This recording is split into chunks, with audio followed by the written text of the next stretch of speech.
நாம் இன்னைக்கு ரிஷப் ஷெட்டி எழுதி இயக்கியிருக்கிற காந்தாரா சாப்டர் 1 அப்படின்ற மல்டிலிங்குவல் படத்தோட ரிவ்யூ பார்க்க போகிறோம். எனக்கு இந்த பார்ட் 2 அப்படின்னாலே பயங்கர அலர்ஜி. ஏன்னா இதுக்கு முன்னாடி 2-3 பார்ட் 2 பார்த்துட்டு பயங்கரமாக சூடு வாங்கிட்டு வந்திருந்தேன். இந்த பார்ட் 2 எடுக்கிறவங்களுக்கு ஒரு ஸ்டாண்டர்ட் ஆப்ரேட்டிங் ப்ரொசீஜர் இருக்குது. ஒரு அருமையான ட்ரெய்லர் கட் பண்ணி இருந்துருவாங்க, வளைச்சி வளைச்சி இன்டர்வியூ கொடுப்பாங்க. நம்ம அந்த இன்டர்வியூலாம் பார்த்ததுக்கப்புறம் இந்த படம் செம்ம சூப்பராக இருக்கும் அப்படின்னு சொல்லிட்டு போய் உக்காந்தோன்னா வெட்டுன்னு வெட்ட ஆரம்பிச்சிருவானுங்க நம்மளை. ஸோ இந்த படமும் அந்த மாதிரி தான் இருக்கும் அப்படின்னு நினச்சேன். அதுக்கேற்ற மாதிரியே ட்ரெய்லர் பார்த்தேன். ட்ரெய்லர் வந்து சூப்பராக கட் பண்ணியிருந்தானுங்க. வளைச்சி இன்டர்வியூவும் ஓடிட்டு இருந்தது. சரி இந்த படம் வந்து பார்க்கலாமா வேணாமான்னு யோசனையில் இருந்தேன். சரி தேட்டரில் போய் பார்ப்போம், நல்லா இல்லைனா உடனே கிளம்பி வந்துடும் அப்படின்னு சொல்லிட்டு தான் படம் பார்க்க போய் உட்காந்தேன். இந்த படம் எப்படி இருந்தது அப்படின்றத நம்ம இன்றைக்கி ரிவ்யூவில் பார்க்கலாம். நம்ம சேனலுக்கு தான் முதல்ல வரீங்கனாக்க மறந்துடாமல் சப்ஸ்கிரைப் பண்ணுங்கள். மேற்கு தொடர்ச்சி மலையில் காந்தாரா அப்படின்ற ஒரு இடத்த பார்வதி சூஸ் பண்ணி அந்த இடத்துல சிவன் தவம் செய்கிறதுக்கு எல்லா செட்டப்பும் செய்கிறாங்க. அந்த இடத்த பாதுகாக்கிறதுக்காக சில சிவகணங்களையும் அனுப்பிச்சி வைக்கிறாங்க. அந்த காட்டுப்பகுதியில் காட்டுவாசி மக்கள் இருக்கிறாங்க. அவங்க இந்த கடவுளை ரொம்ப நம்புகிறாங்க. அதனால் பார்வதி இந்த வனதேவதைகளுக்கு இந்த மக்களையும் காப்பாற்றணும் அப்படின்ற ஒரு மேண்டேட் கொடுக்குறாங்க. இந்த காட்டுப்பகுதிகளுக்கு பக்கத்துலேயே இன்னொரு காட்டுப்பகுதி இருக்குது. அதில் வந்து ஒரு காட்டுவாசிகள் இருக்கிறாங்க. அவங்க பிளாக் மேஜிக்லாம் ப்ராக்டிஸ் பண்ணுறாங்க. அவங்களுக்கு இந்த காட்டுப்பகுதியில் ஒரு வித்தியாசமான சக்தி இருக்குது அப்படின்றது தெரிய வருது. அதை எப்படியாவது கட்டுப்படுத்தி அவங்க கட்டுக்குள்ளே கொண்டு வரணும் அப்படின்னு பிளான் பண்ணுறாங்க. அதே மாதிரி இந்த காட்டுப்பகுதி பக்கத்தில் ஒரு பெரிய ராஜாங்கம் இருக்குது. அந்த ராஜாவுக்கு இந்த காட்டுப்பகுதியில் நிறைய ஸ்பைசஸ் எல்லாம் விளையுது அப்படின்றது தெரிய வருது. அவர் வந்து ஸ்பைஸை யூரோப்புக்கு எக்ஸ்போர்ட் பண்ணி நிறைய காசு பார்த்துட்ருக்காரு. இந்த இடத்தையும் ஆக்கிரமிச்சிட்டோன்னாக்கா நம்மளுக்கு இன்னும் ப்ராஃபிட் நிறையா வரும் அப்படின்னு நினைக்கிறாரு. அதனால் அவர் வந்து இந்த இடத்த அபகரிக்கிறதுக்கு பிளான் பண்ணிகிட்டு இருக்கிறாரு. இந்த ரெண்டு சக்திகள்கிட்ட இருந்து இந்த வனதேவதைகள் இந்த காந்தாரா அப்படின்ற ரீஜனையும் இதில் வாழ்கிற காட்டுவாசிகளையும் எப்படி காப்பாற்றுறாங்க அப்படின்றத அந்த படத்தோட கதை. இந்த படத்தோட ஸ்க்ரீன் பிளே அண்ட் சீன் ரைட்டிங்க்கு வந்து கணிசமான அமௌண்ட் வந்து ஸ்பெண்ட் பண்ணியிருந்திருக்காங்க. அதனால் இது ரெண்டுமே ரொம்ப அழகாக வந்திருக்கு. இந்த ஸ்க்ரீன் பிளே வந்து ஒரு 3 பார்ட்டாக பிரித்து ஒர்க் பண்ணுறாங்க. ஃபஸ்ட் பார்ட் வந்து காந்தாரான்ற காட்டுப்பகுதி பக்கத்தில் இருக்கிற ராஜா எவ்வளோ பவர்ஃபுல்லான ஆள் அப்படின்றத காமிக்கிறது. ஃபஸ்ட்டு சீன் அந்த ராஜா காட்டுக்குள்ளே இறங்குறாரு. இறங்கி அந்த மக்கள் எல்லாத்தையும் காலி பண்ணுறாரு. காலி பண்ணி அந்த இடத்த வந்து ஆக்கிரமிக்கலாம் அப்படின்னு நினைக்கிறப்போ வந்து அங்கேருந்து ஒரு வனதேவதை அந்த ராஜாவை காலி பண்ணுது. அந்த ராஜாவோட பையன் மட்டும் அந்த காட்டிலேருந்து அன்றைக்கி எஸ்கேப் ஆகிறான். இந்த இளவரசன் வந்து ஊருக்கு போனதுக்கப்புறம் இந்த காட்டு சைடில் வரவே இல்லை. அவங்களோட பசங்க வந்து அடுத்து பெரிய ஆள் ஆகிறாங்க. அவங்க வந்து திருப்பி உள்ளே வரலாமா வேணாமான்னு யோசிச்சுட்டு இருக்கிறாங்க. அப்படியே கட் பண்ணனாக்கா இந்த காட்டுப்பகுதி பக்கத்தில் இருக்கிற இன்னொரு ட்ரைப்ஸ் இருக்காங்க இல்லையா, அந்த பிளாக் மேஜிக்லாம் பண்ணுறவங்க, அவங்க வந்து எவ்வளோ தூரம் பவர்ஃபுல்லான ஆளாக இருக்கிறாங்க அப்படின்றத காமிக்கிறதுக்கு ஒரு சீன் ஒன்று வருது.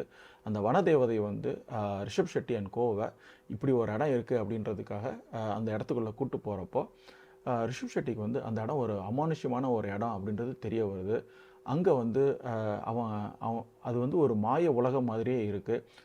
அவன் கண்ணால் பார்க்குறது அவனால் நம்ப முடியாத மாதிரி இருக்குது. அதை வந்து ரொம்ப அழகாக பிக்சரைஸ் பண்ணியிருந்துருக்காங்க. கிராஃபிக்ஸு, செட் டிசைன் எல்லாமே வந்து ரொம்ப அழகாக பண்ணியிருக்காங்க அந்த அந்த அந்த அந்த உலகத்தை காமிச்சப்போ. அப்புறம் உள்ளே கொஞ்சம் தூரம் போனதுக்கப்புறம் அவங்க வந்து ரொம்ப தடுமாறுறாங்க. அந்த பிளாக் மேஜிக் பண்ணுறவங்க வந்து இவங்களுக்கு கூட பயங்கரமாக சண்டை போட்டுட்ருக்குறாங்க. ஒரு ஸ்டேஜில் வந்து ரிஷப் ஷெட்டியோட மக்கள் வந்து அவங்க கை ஓங்குது. அவங்க எல்லாரையும் வந்து காலி பண்ணிடுறாங்க. சரி Rishab Shetty and co win பண்ணிட்டாங்க அப்படின்னு நினச்சிக்கிட்டு இருக்கப்பயே அந்த பிளாக் மேஜிக் பண்ணுற ட்ரைபோட இன்னொரு தலைவன் வந்து வருவான். அவன் வந்து இவங்க எல்லாத்தையும் காலி பண்ணி ரிஷப் ஷெட்டியை கொல்றது கூட வந்துடுவான். அந்த டைமில் அந்த வனதேவதை வந்து ரிஷப் ஷெட்டியை காப்பாற்றிட்டு கொண்டு போயிடும். இந்த சீக்வன்ஸுக்கு அப்புறம் நம்மளுக்கு வந்து இந்த பிளாக் மேஜிக் பண்ணுறவங்க எவ்வளோ பவர்ஃபுல்லான ஆளுங்க, இந்த வனதேவதைகள் வந்து இவங்களோட பவர்ஃபுல்லான ஆளுங்க அப்படின்றதையும் காமிச்சிடுறாங்க. அப்புறம் அடுத்து தேர்ட் பார்ட்டில் வந்து என்ன ஆகுது அப்படின்னாக்கா, இந்த பிளாக் மேஜிக் பண்ணுறவங்களும் இந்த ராஜ்யத்தை ஆள்றவங்களும் ஒன்றா சேர்ந்து இந்த காந்தாரா காட்டில் இருக்கிற மக்களை அழிக்கிறதுக்காக பிளான் போடுறாங்க. அந்த பிளான் ஒர்க் அவுட் ஆச்சா இல்லையா அப்படின்றது கிளைமேக்ஸ் சீன். கிளைமேக்ஸ் சீன்ஸில் நிறைய சர்ப்ரைஸ் ப்ளஸ் பயங்கர லார்ஜ் தென் லைஃப் சீன்ஸ் அப்படின்னு சொல்லிட்டு எல்லாத்தையும் பண்ணி ரொம்ப அழகாக வந்து காட்சிப்படுத்தியிருந்தாங்க. இந்த படத்தோட ஆரம்பத்துலேருந்து கடைசி வரைக்கும் இது வந்து ஒரு 2.25 மணி நேரம் ஓடுற படம். நம்மளுக்கு டைம் போனதே தெரில. ஏன்னா படம் வந்து ஒரு ஸ்டேஜ்லேருந்து அடுத்த ஸ்டேஜ் நகர்ந்துக்கிட்டே இருக்குது. ரெண்டாவது காட்சிகள் ஒவ்வொன்றும் இன்ட்ரெஸ்டிங்காகவே இருக்குது. ஃபார் எக்ஸாம்பிள் அந்த காட்டில், அதாவது இந்த ராஜாங்கத்துக்கு போகிறாங்க இல்லையா, அங்கே போனோடனே இவங்க காட்டிலேருந்து வராங்கன்றோடனே ஜெயிலில் போட்டுருவாங்க. ஜெயிலில் போட்டோடனே அங்கேருந்து இந்த பசங்க வந்து பிளான் பண்ணி தப்பிச்சு வருவாங்க. அப்போது ஒரு தேரில் ஏறி உட்காந்து வருவாங்க. அந்த தேரில் உட்காந்து வர்றதுன்றது ரொம்ப இன்ட்ரெஸ்டிங்கான சீன். அதை அழகாக காட்சிப்படுத்தியிருந்தாங்க. அதே மாதிரி இந்த காட்டுப்பகுதியில் பிளாக் மேஜிக் பண்ணுறவங்க அவங்க எப்படி எப்படி என்ன மாதிரியான விலங்குகள்லாம் யூஸ் பண்ணி பிளாக் மேஜிக் பண்ணுறாங்க, அதை வந்து இவன் எப்படி வந்து வீழ்த்துறான் அப்படின்றதெல்லாம் பார்க்குறப்போ எனக்கு வந்து ஒரு சூப்பராக ஹாரி பாட்டர் மாதிரி ஒரு படம் பார்த்த ஒரு எஃபெக்ட் வந்து எனக்கு கிடச்சிது. இந்த படத்தில் கேரக்டர்ஸ் எல்லாமே வந்து ரொம்ப அழகாக எட்ச் பண்ணியிருந்திருக்கிறாங்க. அதில் எனக்கு வந்து 4 கேரக்டர் பிடிச்சிருந்தது. ரிஷப் ஷெட்டி அண்ட் ருக்மிணி வசந்த் ஏற்று நடிச்சிருந்த கேரக்டர்ஸ் ரொம்ப ரொம்ப பிடிச்சிருந்தது. ரிஷப் ஷெட்டி வந்து அந்த கேரக்டர் வந்து சாமி ஆடும் நிறைய நேரத்தில். அந்த சாமி ஆடுறது வந்து இந்த படத்துக்கு ரொம்ப அடிப்படையான ஒரு காட்சி அமைப்பு. அது இருந்தால் தான் இந்த படத்தை பற்றின பிலீஃபே நம்மளுக்கு வரும். அதில் வந்து நம்பகத்தன்மை இழந்து போயிடுச்சு அப்படின்னாக்கா இந்த படத்தை பிலீவ் பண்ணுறதுல பெரிய பிரச்சனை வந்துடும். அதை அவர் வந்து ரொம்ப எனர்ஜெட்டிக்காக பண்ணியிருந்திருக்கிறாரு. ஃபார் எக்ஸாம்பிள் அவர் அதே சாமி ஆடுற மாதிரி இன்னும் 2 கேரக்டர் நடிச்சிருந்துருப்பாங்க. அவங்களோட பர்ஃபார்மன்ஸை கம்பேர் பண்ணுறப்போ ரிஷப் ஷெட்டியோட பர்ஃபார்மன்ஸ் பயங்கர ஹை எனர்ஜியாகவும் இன்டென்சிட்டியாகவும் நடிச்சிருந்துருக்கிறாரு. நிறைய இடங்களில் பொசஸ்டு ஸ்டேட்டில் தான் அவர் வந்து பர்ஃபார்ம் பண்ணு. இந்த வனதேவதைகள்லாம் அவரோட உடம்புல வந்து போனதுக்கப்புறம் அவர் வந்து ஒரு பொசஸ்டு ஸ்டேட்டில் தான் சண்டை போடுறாரு. அப்படி சண்டை போடுறப்போ ஒரு எனர்ஜி லெவலுக்கு மேலே நடித்தார் அப்படின்னாக்கா அது வந்து ஓவர் ஆக்டிங்காக போயிடும். ஒரு எனர்ஜி லெவலுக்கு கீழே நடித்தாருன்னா அந்த காட்சிகள் வந்து நம்மளை இம்ப்ரெஸ் பண்ணாமல் போயிடும். அதை கரெக்டாக புரிஞ்சுட்டு கரெக்டான மீட்டரில் செம்மையான இன்டென்சிட்டி அண்ட் எனர்ஜியோட அவர் வந்து எல்லா ஸ்டண்ட் சீன்ஸையும் பர்ஃபார்ம் பண்ணியிருக்காரு. அதனால் படம் ஆரம்பத்துலேருந்து கடைசி வரைக்கும் அவரோட பர்ஃபார்மன்ஸ் வந்து நம்மளை வந்து கட்டி போடுது. இந்த படத்தில் எனக்கு பிடிச்ச இன்னொரு கேரக்டர் அப்படின்னாக்கா ருக்மிணி வசந்த் ஏற்று நடிச்சிருந்த அந்த பிரின்சஸோட கேரக்டர். அவங்க வந்து பார்க்குறதுக்கு தேவதை மாதிரி இந்த படத்தில் வந்து பிக்சரைஸ் பண்ணியிருந்திருக்கிறாங்க. அவங்களோட காஸ்டியூம் டிசைனாக இருக்கட்டும், அதே மாதிரி அவங்களோட ஆக்சசரிஸ் டிசைனாக இருக்கட்டும், எல்லாமே வந்து ரொம்ப ஆத்தென்டிக்காக ஒரு இந்தியன் பிரின்சஸை பார்க்குறப்போ என்ன இருக்குமோ அது அந்த அளவுக்கு தான் இருந்துச்சு. அவங்களோட பர்ஃபார்மன்ஸும் ரொம்ப சட்டிலாக சாஃப்டாக இருந்துச்சு. அப்போது வந்து இவங்களை பார்க்குறப்போ ஒரு நல்ல ஒரு அமைதியான ஒரு பிரின்சஸ் அப்படின்ற ஒரு ஒரு ஒரு இம்பேக்ட் நம்மளுக்கு கொடுத்துட்டே இருந்தாங்க. செகண்ட் ஹாஃபில் அவங்களோட பர்ஃபார்மன்ஸ் அப்படியே சேஞ்ச் ஆகி இன்னொரு ஒரு வேறு லெவல் அவங்க வந்து பர்ஃபார்மன்ஸ் மாறுது. அப்போது வந்து இன்னொரு கேரக்டரை நம்ம பார்க்குறோம். அதுலேயும் வந்து ரொம்ப நம்புகிற மாதிரி சட்டிலாக பர்ஃபார்ம் பண்ணியிருந்திருக்கிறாங்க. ஓவராலாக இந்த படத்தில் ருக்மிணி வசந்தோட பர்ஃபார்மன்ஸ் பெரிய பலம் சேர்க்குது.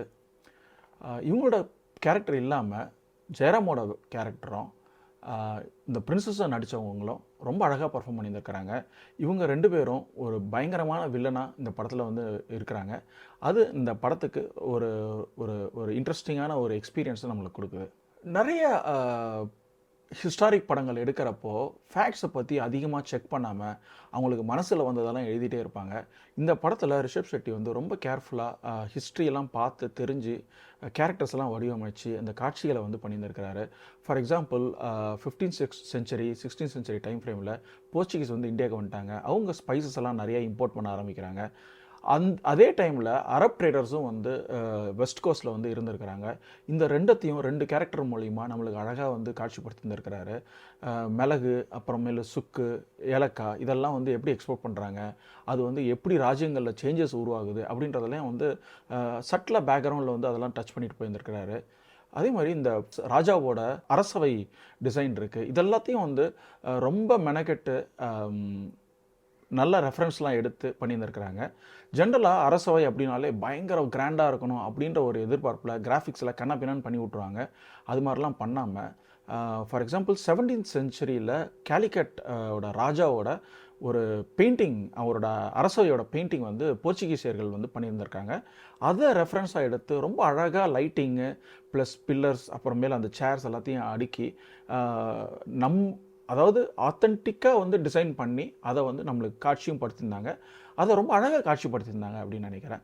ஸோ இது வந்து அந்த காஸ்டியூம் டிசைன்லேயும் அவங்க வந்து கல்ச்சர்லேயும் அந்த நம்ம அந்த தென்னங்குருத்தெல்லாம் இருக்கு இல்லையா, அதை வந்து அங்கங்கே கட்டி விடுறது, அப்புறம் வாழை, மா இலை இதெல்லாம் வைக்கிறது, இதெல்லாத்தையும் வந்து கரெக்டாக யூஸ் பண்ணி எங்கேயுமே நெருடாமல் ஒரு ஆத்தென்டிக்கான ஒரு வில்லேஜ் எப்படி இருக்குமோ, ஒரு ராஜ்யம் எப்படி இருக்குமோ அதை வந்து காமிக்கிறதுக்கு அவங்க பெரிய எஃபர்ட் எடுத்துருக்காங்க. அதனால் காந்தாரா ஒரு அழகான உலகமாக நம்ம கண் முன்னாடி சிருஷ்டிக்கப்படுது. இந்த மாதிரியான எஃபர்ட் நிறைய படம் டைரக்டர்ஸ் வந்து எடுக்கிறதில்ல. இவங்க எடுத்ததுக்கு இவங்களுக்கு வந்து பாராட்டுகள். இந்த படத்தோட சினிமாட்டோகிராஃபி, சவுண்ட் டிசைன் இந்த படத்தை வந்து வேறு லெவலுக்கு கொண்டு போயிருது. எல்லா சீனையும் வந்து பெரிய லெவலில் எலிவேட் பண்ணியிருந்திருக்கிறாங்க. சினிமாட்டோகிராஃபி வந்து இந்த காட்டுப்பகுதியை காமிக்கிறப்போ, அதாவது இந்த காந்தாரா காட்டுப்பகுதியை காமிக்கிறப்போ ஒரு சர்டன் லைட்டிங் இருக்குது. அப்புறம் அந்த பிளாக் மேஜிக் பண்ணுறவங்க காட்டுப்பகுதியை பண்ணுறப்போ அது ஒரு வித்தியாசமான லைட்டிங் பண்ணியிருந்திருக்கிறாங்க. இந்த நாட்டை காமிக்கிறப்போ, இந்த ராஜா இருக்கிற நாடு இருக்கு இல்லையா, அதை காமிக்கிறப்போ அதுக்கு ஒரு வித்தியாசமான லைட்டிங் இதெல்லாம் பண்ணி நம்மளுக்கு வந்து இந்த 3 இடத்தையும் வித்தியாசப்படுத்தி காமிக்கிறாங்க. ஒரு சில சண்டை காட்சிகள் அப்போ கேமரா வந்து மக்களோட ஓடுறப்போ நம்மளுக்கு ஒரு இம்மர்சிவ் எக்ஸ்பீரியன்ஸையும் கிரியேட் பண்ணுறாங்க. பேக்ரவுண்ட் மியூசிக் வந்து எஸ்பெஷலி அந்த தேர் வந்து ஓடி வர்ற சீனாக இருக்கட்டும், இவங்க அந்த ஒரு மாய உலகத்துக்குள்ளே போகிறாங்க இல்லையா, அந்த குரங்கெல்லாம் இருக்கும், அந்த சீனெல்லாம் வந்து பயங்கர சூப்பராக இருந்தது. இந்த ஆஸ்திரேலியன் ட்ரைப்ஸ் யூஸ் பண்ணுற ஒரு பெரிய பேம்பு பைப் வச்சு அவங்க பண்ணுவாங்க. அந்த மியூசிக் இன்ஸ்ட்ருமெண்ட்லாம் அங்கங்கே யூஸ் பண்ணி ரொம்ப அருமையான இம்பேக்ட் வந்து க்ரியேட் பண்ணியிருந்தாங்க. இந்த இவங்க வந்து அந்த மாய உலகத்துக்குள்ளே போகிறப்போ அந்த சீன் இருக்கும் தெரியுமா, அது கிட்டத்தட்ட கொஞ்சம் லாங்கான சீனு. அதில் வந்து ஸ்டண்ட்டும் பேக்ரவுண்ட் மியூசிக்கும் சேர்ந்து ஒர்க் பண்ணியிருக்கிறாங்க. அது வந்து இந்த படத்தோட பெரிய ஹைலைட் அப்படின்னு நினைக்கிறேன். அந்த ஸ்டண்ட் டிசைன் வந்து ரொம்ப ஆத்தென்டிக்காக யுனிக்காக பண்ணியிருந்திருக்கிறாங்க. இது வந்து இந்த படத்துக்கு ஒரு இந்த இந்த இந்த காந்தாரா உலகத்துக்கு இது ஒரு வித்தியாசமான ஒரு கான்ட்ரிபியூஷனாக இருக்கும் அப்படின்னு நினைக்கிறேன். என்ன நெருடிய சில விஷயங்களை பற்றியும் டிஸ்கஸ் பண்ணணும்னு நினைக்கிறேன். இந்த படத்தில் 2-3 பெரிய மேஜர் ஸ்டண்ட்ஸ் சீக்வன்ஸ் வரும். அதில் வந்து இந்த ராஜா உள்ளே வந்ததுக்கப்புறம் அங்கே ஒரு சண்டை நடக்கும். அந்த சண்டை அதுவும் இல்லாமல் இந்த ரிஷப் ஷெட்டி அண்ட் கோ வந்து ஒரு மாய உலகத்துக்குள்ளே போவாங்க. அப்போது இருந்த சண்டை காட்சிகள் இது ரெண்டும் ரொம்ப ஆத்தென்டிக்காக ஒரு இந்தியன் மூவியில் மட்டுமே பார்க்கக்கூடிய ஒரு விஷயமா இருந்துச்சு. வேறஸ் இந்த ஃபைனல் கிளைமேக்ஸ் வார் சீன் வந்து 300லேருந்து பயங்கரமாக இன்ஸ்பயர் பண்ணி எடுத்துருந்துருக்காங்க. அதே மாதிரி அந்த கிராண்ட் ஸ்கேலில் வந்து எடுக்க ட்ரை பண்ணியிருந்திருக்காங்க. அது வந்து கொஞ்சம் அபத்தமாக இருக்கிற மாதிரி எனக்கு தோணுச்சு. அது மாதிரி துருத்திக்கிட்டும் இருந்துச்சு. இதை வந்து கொஞ்சம் ஆத்தென்டிக்காக பண்ணியிருந்தாங்கனாக்கா நல்லா இருந்திருக்கும் அப்படின்னு நினைக்கிறேன். காந்தாரா பார்ட் 1ல் மியூசிக் பாடல்கள்லாம் வந்து 2-3 பாடல்கள் எனக்கு ரொம்ப பிடிச்சிருந்தது. அந்த வராக ரூபம் பாட்டு வந்து எப்போ கேட்டாலும் மெய் சிலிர்க்க வைக்கிற மாதிரி இருந்துச்சு. இந்த படத்தில் அந்த மாதிரி எந்த ஒரு பாடலும் இல்லாமல் போனது எனக்கு ஒரு பெரிய ஏமாற்றமாக இருந்துச்சு. படத்தை பார்க்கறதுக்காக தேட்டரில் போய் உட்கார வரைக்கும் இந்த படம் செம்ம மொக்கையான படமாக இருக்க போகுது அப்படின்ற ஒரு எதிர்பார்ப்போடு தான் படம் போய் பார்க்க உட்காந்தேன். படம் ஆரம்பித்து கொஞ்ச நேரத்திலேயே என்னோடய அசம்ஷன் தப்பு அப்படின்றது தெரிய வந்துருச்சு. இந்த படத்தோட ஸ்க்ரீன் ப்ளே ரொம்ப சூப்பராக இருந்துச்சு. காட்சிகள் எல்லாமே வந்து ரொம்ப அழகாக பண்ணியிருந்தாங்க.